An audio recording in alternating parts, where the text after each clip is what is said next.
9 model question paper के MCQs कराने जा रही हूँ। फिजिक्स के 9 क्लास के मॉडल पेपर के न्यूमेरिकल्स मैंने सॉल्व करा दिए हैं। अगर आपको वीडियो देखनी हो तो डिस्क्रिप्शन में मैं लिंक दे दूँगी। फिजिक्स और मैथ्स क्लास 10 के मॉडल पेपर मैं सॉल्व करा चुकी हूँ कम्प्लीटली। अगर आपको देखना है तो आप मेरे चैनल पर जाके देख सकते हैं। तो हम शुरू करते हैं। पहला क्वेश्चन सेक्शन ए में जो हमारे पास है वो कंपलसरी है, यानी इसको लाजमी करना है। इसका हर पार्ट जो है वो 2 मार्क्स कैरी करेगा और हमें क्वेश्चन उतारने की ज़रूरत नहीं है, यानी हमें जस्ट आंसर राइट डाउन करना है। तो लेट्स स्टार्ट। पहला हमारे पास है all the universe follows the law of, यानी पूरी कायनात जो है वो कानून फॉलो करती है किसका? नेचर का। नेचर यानी कुदरत। All the universe follows the laws of nature. The right answer is nature. The least count of micrometer screw gauge is 0.01 millimeter. तो हम इसको याद किस में करते हैं? हम इसको याद करते हैं सेंटीमीटर में। तो सेंटीमीटर में हमारे पास ये होते हैं 0.001 सेंटीमीटर। अगर हमारे पास सेंटीमीटर में पूछा हुआ होता तो सारे हमारे पास ऑप्शन सेंटीमीटर में होते, लेकिन यहाँ हमसे मिलीमीटर में पूछा हुआ है तो मिलीमीटर में हमारे पास करेक्ट आंसर है 0.01 मिलीमीटर। ये हमारे पास फर्स्ट का आंसर है, हमारे पास सेकंड का आंसर है 0.01 मिलीमीटर। अगर सेंटीमीटर में पूछा होता तो 0.001 centimetre. Okay. The wheel of a moving car and the blades of a moving electric fans are the examples of. जो एक कार है वो मूव कर रही है, यानी आपको पता है कि कार और बाइक के जो व्हीकल्स होते हैं, यानी जो उसके व्हील्स होते हैं वो होते हैं राउंड शेप में। And the blades of a moving electric fan, यानी पंखे की जो ब्लेड्स हैं वो किसकी एग्जाम्पल है? लीनियर मोशन और ट्रांसलेटरी मोशन, दोनों इसके गलत आंसर्स हैं। यानी लीनियर तो जो होता है वो सिंगल लाइन में हमारे पास जो काम हो रहा होता है या मूवमेंट हो रही होती है वो लीनियर कहलाता है, और लीनियर मोशन को ही हम कहते हैं ट्रांसलेटरी मोशन। तो ये दोनों ऑप्शन तो हो नहीं सकते। वाइब्रेटरी मोशन यानी कोई वो साउंड प्रोड्यूस कर रहे हैं, तो ये भी हमारे पास नहीं है। आखिर में हमारे पास क्या बचता है? Rotatory motion. जैसा कि आप लोगों को पता है कि पंखा जो है वो राउंड शेप में मूव करता है, व्हील्स जो हैं वो भी राउंड शेप में मूव करते हैं, यानी रोटेट करते हैं। तो क्या है हमारे पास सही answer? Rotatory motion. So the right answer is rotatory motion. The SI unit of force is, ये तो बहुत ही कॉमन सवाल है। The SI unit of force is newton. The number 5 is if F is equals to 4n and A is equals to 2 metre पर second square, then M is, यानी हमारे पास force दी हुई है, एक्सेलरेशन दी हुई है, and we have to find out mass. तो ये हमारे पास न्यूमेरिकल है तो हम इसको सॉल्व करेंगे। ये हमारे पास F क्या दिया हुआ है? हमारे पास दिया हुआ है 4 न्यूटन और एक्सेलरेशन दी हुई है 2 मीटर पर सेकेंड स्क्वायर, और हमें फाइंड करना है मास। तो हमारे पास फॉर्मूला होता है F is equals to M A. ये हमारे पास 4th चैप्टर का न्यूमेरिकल है।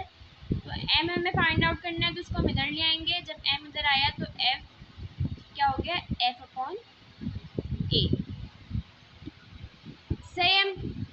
तो अब हम वैल्यूज पुट कर देंगे। तो 2 1 ज़ा 2 एंड 2 2 ज़ा 4। तो हमारे पास मास क्या निकला है? 2 kg। तो the right answer is 2 kg। ये चीज़ मत भूलिएगा कि मास जो है वो केजी में होता है, ग्राम में नहीं। नंबर 6 है हमारे पास इट इज स्केलर, यानी स्केलर क्वांटिटी हमारे पास इन नीचे वालों में से कौन सी है? डिस्टेंस जो है वो होता है, स्केलर क्वांटिटी हमारे पास डिस्टेंस है, क्योंकि एक्सेलरेशन, मोमेंटम और टॉर्क ये सब हमारे पास वेक्टर क्वांटिटीज हैं। तो हमारे पास the right answer is distance. Other one is 1 radian equals to, यानी हमें डिग्री में फाइंड करना है।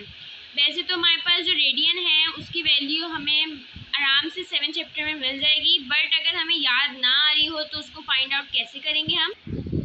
तो रेडियन का फॉर्मूला होता है 180 अपॉन पाई। तो 180 हम ऐसे उतार लेंगे। पाई की वैल्यू हमारे पास क्या होती है? 3.142।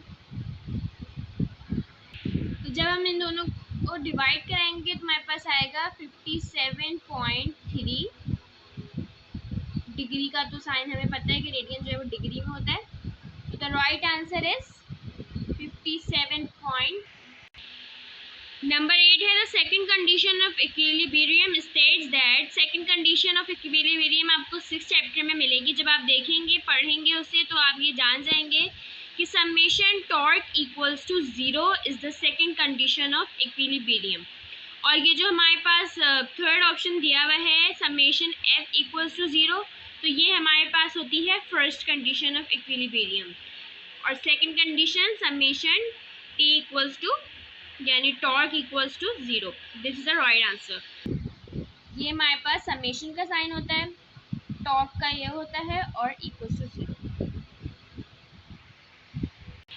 Number 9 is which is the best approximation of a weight of an object of mass 800 ग्राम।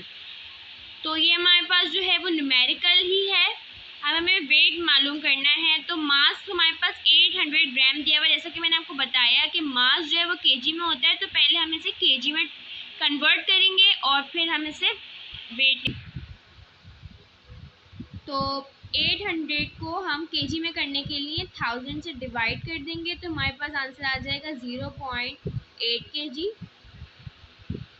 और वेट मालूम करने का फॉर्मूला होता है W = mg। तो m की वैल्यू हमारे पास जो है वो 0.8 है और g की वैल्यू हमारे पास 10 भी होती है और 9.8 भी होती है। तो हम 9.8 ले लेते हैं। जब हम इनको मल्टीप्लाई कराएंगे तो हमारे पास आंसर आएगा 8 और वेट का यूनिट क्या होता है न्यूटन। तो the right answer is 8 Newton. An object appears lighter in water because one of the property of matter। इसका आंसर है ब्योंसी। ब्योंसी में जो हमारे पास कोई भी ऑब्जेक्ट है वो लाइटर नज़र आता है। जब वो पानी के अंदर हम डालते हैं उसे तो हमें लाइटर नज़र आता है। ये प्रॉपर्टी है मैटर की, buoyancy. The right answer is ब्योंसी।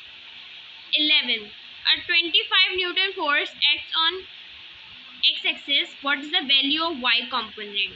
तो हमारे पास हमें ये मालूम होना चाहिए, ये लॉजिकल सवाल है कि अगर हमारे पास एक्स एक्सिस पे फोर्स अप्लाई हो रही है यानी हमारे पास वो एफ एक्स है। जब एफ एक्स 25 न्यूटन है तो वाई कंपोनेंट यानी एफ वाई की वैल्यू होगी 0 न्यूटन।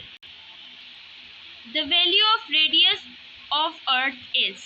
तो हमें पता है कि वैल्यू ऑफ रेडियस क्या है हमारे पास 7th चैप्टर में। जब आप मास ऑफ अर्थ डिटरमाइन करेंगे यानी उसकी इक्वेशन ड्राइव करेंगे तो आपको उस पर लिखा हुआ नजर आ जाएगा कि हमारे पास रेडियस जो है वो 6.38 मल्टीप्लाई बाय 10⁻6 मीटर होगी।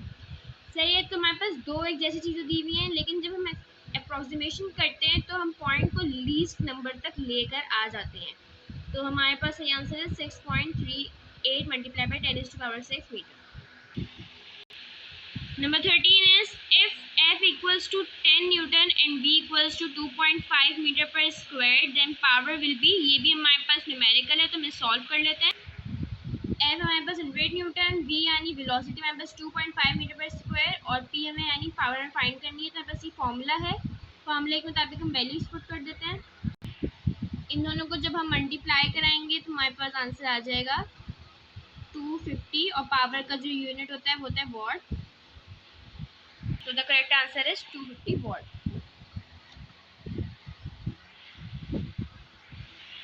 A body is said to be in motion if it changes its position with respect to its surrounding। यानी एक बॉडी है वो मूव कर रही है तो वो मूव किस तरह करेगी, हमारे इर्द गिर्द मूव करेगी। तो ये हमारे पास मोशन की डेफिनेशन है और आंसर है surroundings. The boiling point of water at STP is standard temperature pressure. तो बॉइलिंग पॉइंट हमें पता है कि हमारे पास सेंटीग्रेड में तो 100 होता है और केल्विन में जो होता है वो 273 होता है। तो जब इन दोनों को हम प्लस कर देंगे तो हमारे पास स्टैंडर्ड टेम्परेचर प्रेशर में बॉइलिंग पॉइंट क्या आ जाएगा 373 केल्विन। तो the right answer is 373 kelvin. मेरी वीडियो को लाइक करें, सब्सक्राइब करें, कमेंट करें, शेयर करें और इससे इस्तेफादा उठाएं। अगली वीडियो तक के लिए खुदा हाफिज़, शुक्रिया।